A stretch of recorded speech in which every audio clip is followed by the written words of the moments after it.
Berbicara soal sejarah alat komunikasi di Indonesia dimulai sejak tahun 1882 saat perusahaan milik Belanda, Oosterhuizen Telegrafie Telefonie, membangun sambungan telepon di Batavia. Sejak itu, telepon bisa dinikmati di rumah-rumah meski terbatas di kalangan pejabat dan orang kaya. Dari Royal KPN Belanda, panggilan telepon internasional pertama yang dilakukan Hindia Belanda terjadi pada 1929. Dengan tujuan Amsterdam yang berjarak 12.000 km. Saat itu panggilan luar negeri termasuk langka dan mewah. Pasalnya telepon masih manual dan teknologinya pun masih sangat terbatas. Namun teknologi sistem dan fungsi telepon terus berubah semakin canggih dari masa ke masa. Berikut evolusinya dikutip dari laman historia.id. Yang pertama adalah telepon engkol. Ini merupakan telepon generasi pertama yang dipasang ke publik menggunakan jaringan telepon tetap berkabel. Telepon engkol mulanya tidak punya nomor putar, hanya tuas. Penggunanya harus memutar tuas untuk menyambungkan dengan sentral telepon. Bel di sentral telepon kemudian berbunyi setelah ada sambungan dari pengguna. Operator lalu menanyakan nomor tujuan telepon, setelah itu menyambungkan dua kabel ke papan hubung dan memutar nomor. Selanjutnya, telepon putar. Telepon ini punya urutan nomor yang melingkar dari 1 sampai 0. Untuk menggunakannya, pengguna harus memasukkan jari ke lubang nomor, lalu memutar nomor itu sampai mengenai batas putar dan berbunyi tik.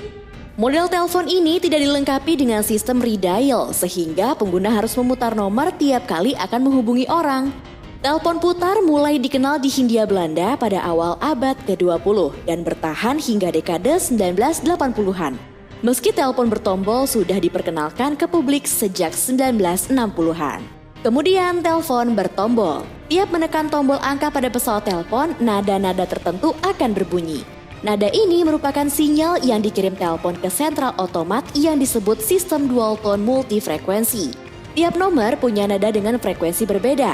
Pada pesawat telepon, nomor dideret dari angka 1 ke 3 dan kolom dari 1 ke 7.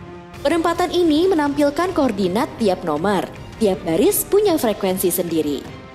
Yang keempat adalah NMT. Tidak seperti pendahulunya yang merupakan telepon tetap berkabel, Nordic Mobile Telephone atau NMT ialah telepon nirkabel keluaran pertama yang beroperasi di Indonesia. Teknologi yang mulanya dikembangkan di Swedia dan Norwegia pada 1981 ini mulai beroperasi di Indonesia pada 1986. Telepon NMT beroperasi dengan sistem otomat untuk melakukan panggilan, namun masih menggunakan sinyal analog dengan frekuensi 450 MHz untuk mengirim suara. Meski julukan telepon mobile, bentuknya masih amat besar sehingga tak mungkin masuk saku, melainkan harus ditenteng atau ditaruh di mobil. Kemudian AMPS. Pada 1991, Telkom bekerja sama dengan perusahaan swasta mengeluarkan telepon seluler dengan teknologi lebih baru, Advanced Mobile Phone System atau AMPS.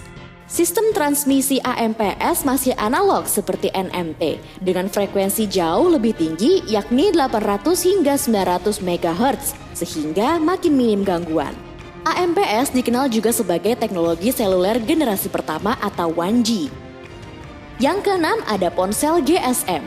Global System Mobile merupakan teknologi yang dikembangkan di Eropa dan Amerika Serikat pada 1980. Pengembangan ini berlangsung selama 1 dekade hingga diluncurkan ke pasar pada 1980-an. Selanjutnya adalah smartphone. Ada banyak fitur yang ditawarkan dalam satu genggaman tangan. Menelpon, mengirim pesan, memotret, mengetik, membaca buku digital, mendengarkan musik, menonton film, hingga berselancar di internet. Itulah mengapa telepon genggam masa kini disebut ponsel pintar atau smartphone, lantaran kemampuannya sudah setara dengan komputer.